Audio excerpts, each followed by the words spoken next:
मुझे मगध का उत्तराधिकारी नियुक्त कर दीजिए। उससे भूल नहीं है पिताजी, मैंने ध्रुपद को जानबूझकर नहीं मारा है और न ही आपको लक्ष्य बनाया है। मेरा विश्वास कीजिए पिताजी, पिताजी ये दुर्घटना थी पिताजी, मेरा विश्वास कीजिए पिताजी। एक बार मुझे ध्रुपद को देखने दीजिए, एक बार मुझे ध्रुपद को देखने दीजिए पिताजी, मैं उसके अंतिम दर्शन करना चाहता हूँ। पिताजी मेरी बात तो सुनिए पिताजी।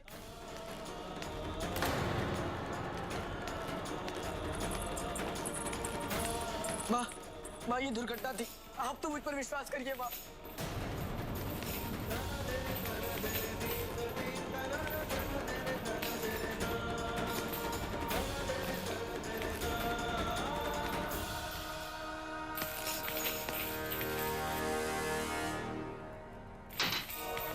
मैं विनती करता हूँ, एक बार मुझे अपने भाई को देखने दीजिए, मुझे इस तरह दर्द मत दीजिए, मैं निर्दोष हूँ।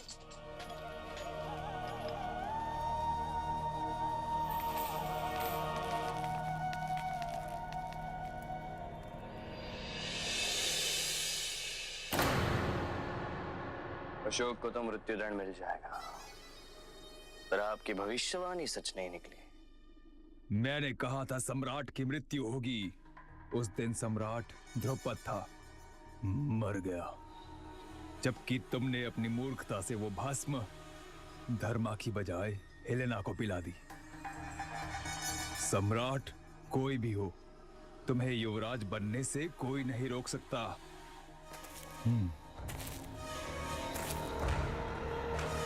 एक मेरे अतिरिक्त। अगर अगली बार तुमने मुझ पे संदेह किया तो मृत्यु होगी तुम्हारी। स्मरण रखो, अब तुम और मैं एक हो चुके हैं। जो रक्त तुमसे निकला था वो मेरा था।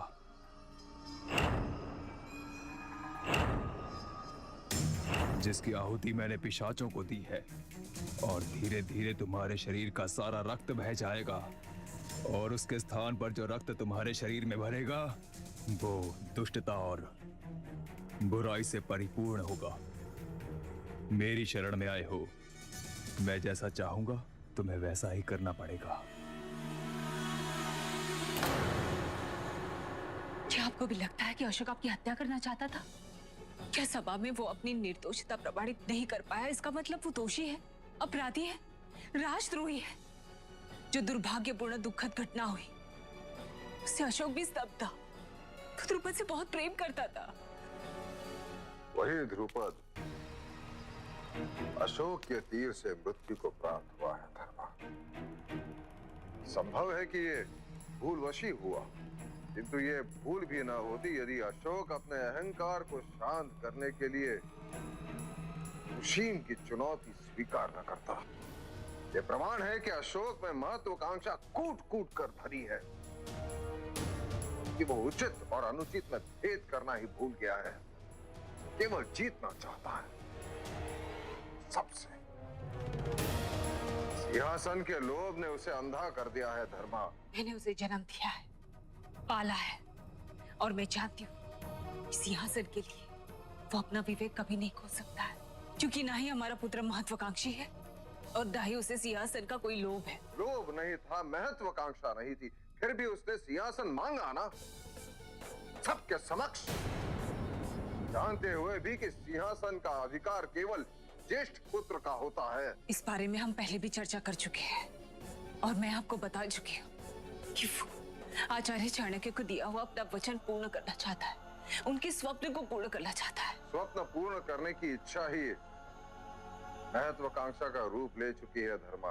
तो क्या आपको ये विश्वास है कि सम्राट बनने की महत्वाकांक्षा ने अशोक को आपके प्राण लेने के लिए प्रेरित कर दिया? न्याय प्रमाण और साक्ष्य के आधार पर होता है धर्मा।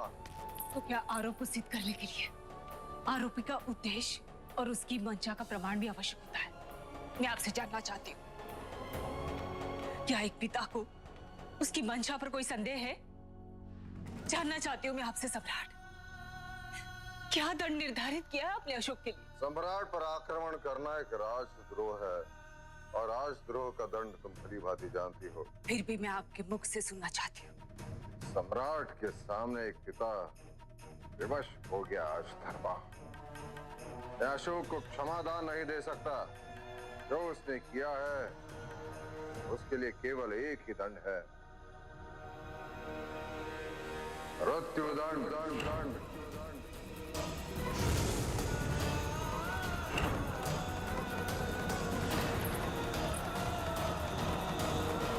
क्षमा कीजिए सम्राट, पर राजकुमार अशोक की आपसे प्रार्थना है कि उन्हें राजकुमार ध्रुपद की अंतिम यात्रा देखने की अनुमति दी जाए।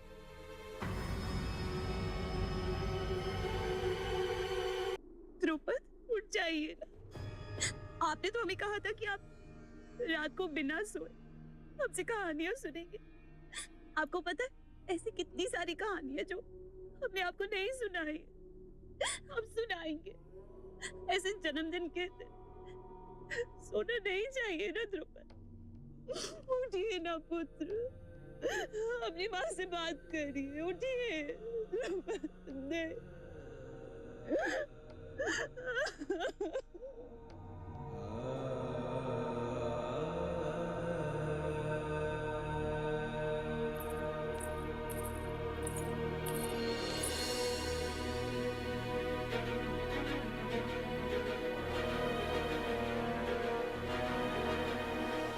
तुम यहाँ कैसे आ गए?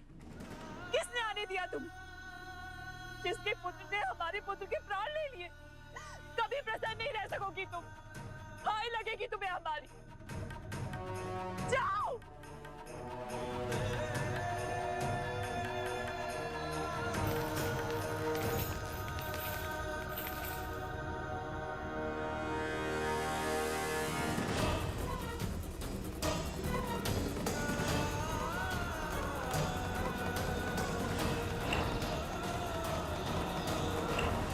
अशोक भैया चलिए ना, मैं आपको कब से आपका कक्ष दिखाना चाह रहा हूँ।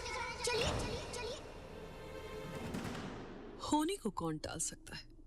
बड़े लक्ष्यों की प्राप्ति में छोटे बलिदान तो देने ही पड़ते हैं। और फिर मौर्य वंश का अंत तो वैसे भी होना ही है, बहुत शीघ्र।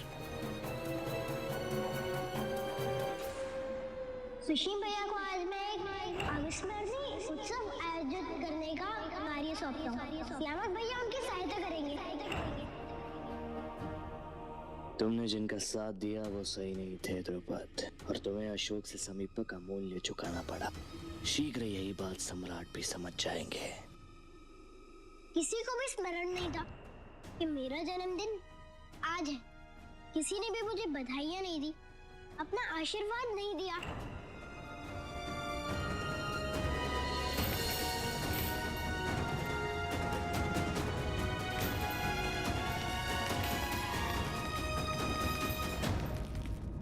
केवल तीर लगने से शरीर इतना काला कैसे पड़ सकता है?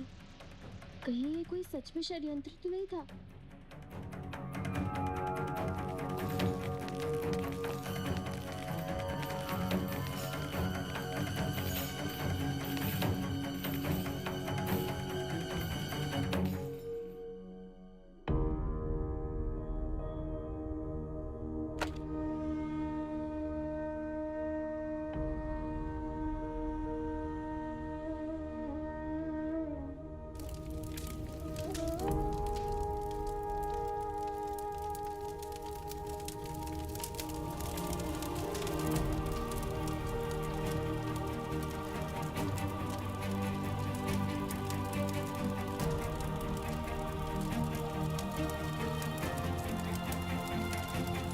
एक पिता के लिए अपने पुत्र की चिता को अग्नि देने से बड़ा दंड और कुछ नहीं है।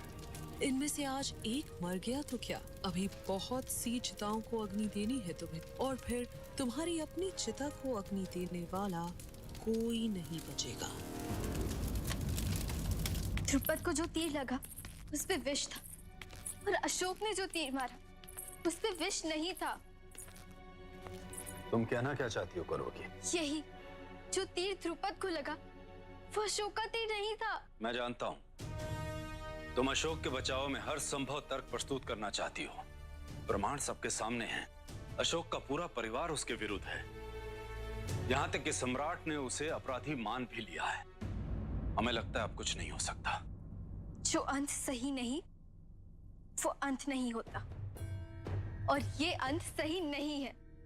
मैं अशोक के साथ कुछ भी अनुचित, अनैतिक और अन्यायपूर्ण नहीं होने दूंगी। आप भले ही मेरा साथ ना दें,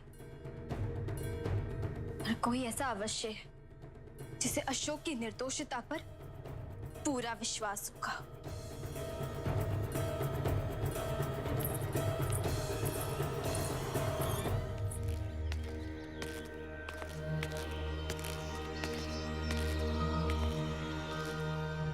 अशोक की रक्षा के लिए मैं अपने प्राण भी दे सकता हूँ।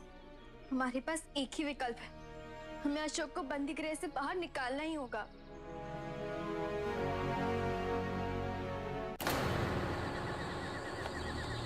नहीं मूर्खता, ना मैं भ्राता सुशीम द्वारा दिया के चुनौती स्वीकार करता और ना ही ध्रुपद। मैं इस आत्मग्लानि के साथ जीवन कैसे व्यतीत कर पाऊंगा? क्षमा कर दो ध्रुपद, क्षमा कर दो मेरे भाई। तुम तो जानते हो ना कि मैं तुमसे कितना प्रेम करता। अब राजकुमार के लिए भोजन लाई हूँ और आप सभी के लिए विशेष पान।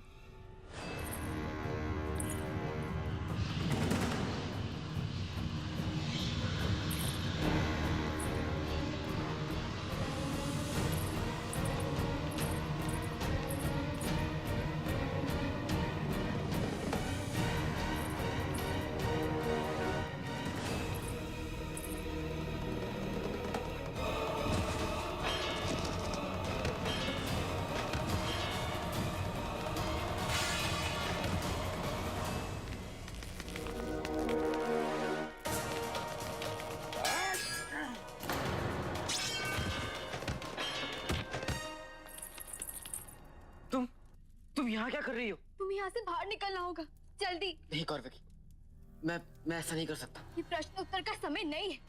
सारे प्रश्न और उत्तर यहाँ से निकलने के बाद मिलेंगे। चलो अभी जल्दी। यदि मैं ऐसा करूंगा तो मैं अपनी दृष्टि में भी अपराधी बन जाऊंगा। इस जानने के पश्चात भी कि ध्रुपद को जो तीर लगा उसमें विष लगा हुआ था। हाँ अशोक, मैंने खुद देखा है। ध्रुपद का मुख काला हो गया था और ऐसा तभी संभव है जब किसी और ने विष लगा तीर चलाया, क्योंकि मेरी तीर पर विष नहीं था। यदि होता तो तुम भी जीवित नहीं रहते। ये कोई बहुत बड़ा षड्यंत्र है। कोई है जो तुम्हारे परिवार को हानि पहुंचाने का प्रयास कर रहा है और तुम्हें फंसाने का प्रयास कर रहा है, और तुम्हें अपनी निर्दोषता का प्रमाण देना ही होगा। अशोक, अपने लिए ना सही, अपने परिवार के लिए, अपनी प्रजा के लिए तुम्हें ऐसा करना ही होगा। और ये तभी संभव है जब तुम यहाँ से बाहर निकलोगे।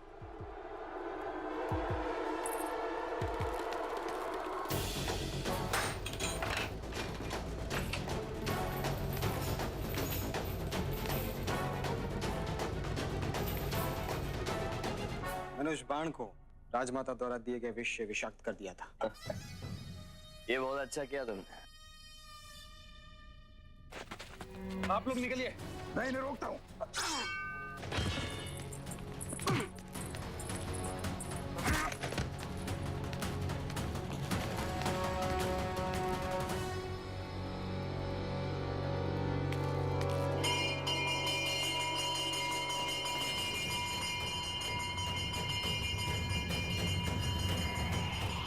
राजकुमार और अशोक बंदगी से भाग निकले।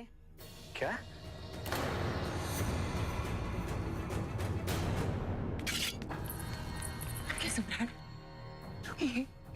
कुछ समय पूर्व एक पिता ने सम्राट पर नियंत्रण पा लिया था। अब सम्राट को पुनः स्थिति नियंत्रण में लानी होगी। ये बंदी गृह से एक अपराधी भागा है। चाहिए सम्राट, सम्राट।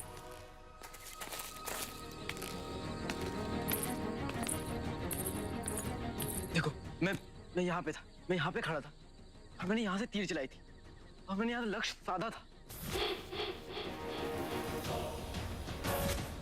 तो तीर यहाँ से वहां कहीं गई होगी।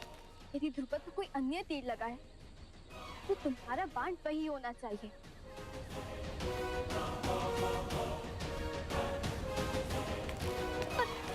पर वहां कड़ी सुरक्षा होगी। पर मेरे पास यही एक अवसर है, मुझे वहां जाना होगा। ठीक है, मैं भी तुम्हारे साथ चलूंगी। यदि तुम कूदोगे तो मैं भी कूदूंगी। चलो।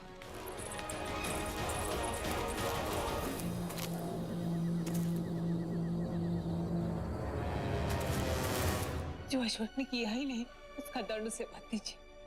उसकी सहायता कीजिए भगवान, उसकी सहायता कीजिए भगवान।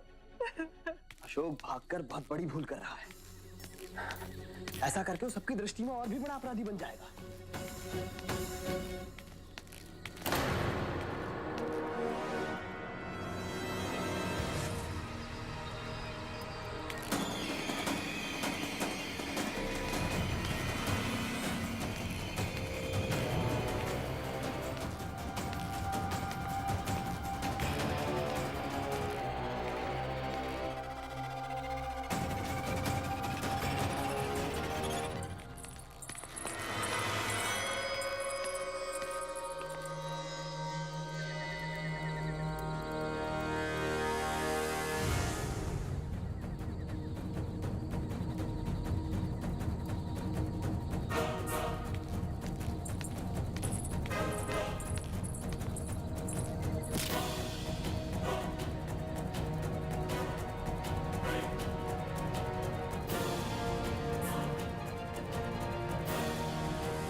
इस सभा में अशोक पर पहले भी आरोप लगे हैं, सुनवाई हुई है, पर आज पहली बार है कि उसे झूठे आरोपों से बचाने वाले आचार्य चाणक्य नहीं है। सम्राट बिंदुसार पधार रहे हैं। सम्राट बिंदुसार की सम्राट बिंदुसार की सम्राट बिंदुसार की सम्राट बिंदुसार की।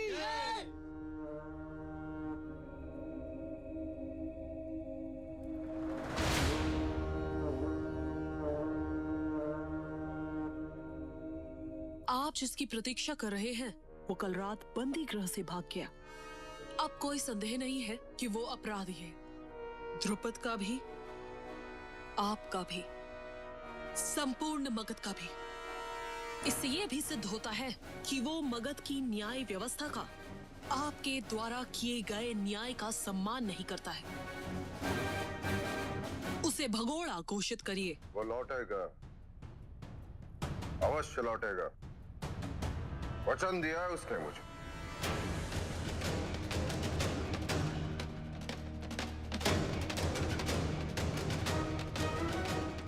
वचन? कैसा वचन? और कितना लज्जित करोगे मुझे अशोक? मुझे लगता है ये दिन देखने से अच्छा होता कि तुम्हारा बाण मुझे ही लग जाता, द्रुपद के प्राण बच जाते और मुझे इन दुखों का सामना नहीं करना पड़ता। इस प्रकार बंदी गृह से भागकर तुम यही सिद्ध कर रहे हो कि तुम पर लगे सारे आरोप सत्य है। चलो अच्छा है, एक पिता के लिए कठिन होता, पर अभी एक सम्राट को तुम्हें दंड देने में सरल हो जाएगा। पिताजी, क्या आपको विश्वास है कि मैं आप पर आक्रमण करने का प्रयास कर सकता हूं? यदि है तो अभी इसी समय मेरा शीश काट दीजिए पिताजी। दरबार तक की प्रतीक्षा करने की कोई आवश्यकता नहीं। पर यदि आपके मन में मेरी निर्दोषता का लेश मात्र भी विश्वास है तो केवल मुझे 3 प्रहर का समय दीजिए पिताजी। मैं आपको अपना प्रमाण लाकर दिखाऊंगा कि मैं निर्दोष हूं। मां की सौगंध खाकर वचन देता हूं आपको पिताजी कि यदि मैंने 3 प्रहर तक अपनी निर्दोषता सिद्ध नहीं की तो आप मुझे उस सभा में जो भी दंड देंगे मैं अपने आप को अपराधी मानकर उस दंड को सहर्ष स्वीकार कर लूंगा। फिर भले ही वो मृत्यु दंड ही क्यों ना हो पिताजी।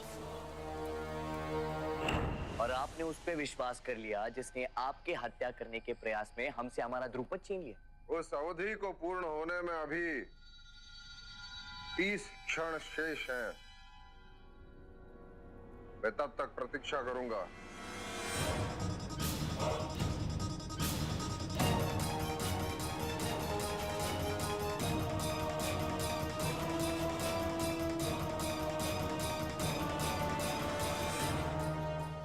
For more updates, log on to colorstv.in.com. Like us on facebook.com/colorstv. Follow us on twitter.com/colorstv. For more updates, log on to colorstv.in.com. Like us on facebook.com/colorstv. Follow us on twitter.com/colorstv. For more updates, log on to colorstv.in.com. Like us on facebook.com/colorstv. Follow us on twitter.com/colorstv.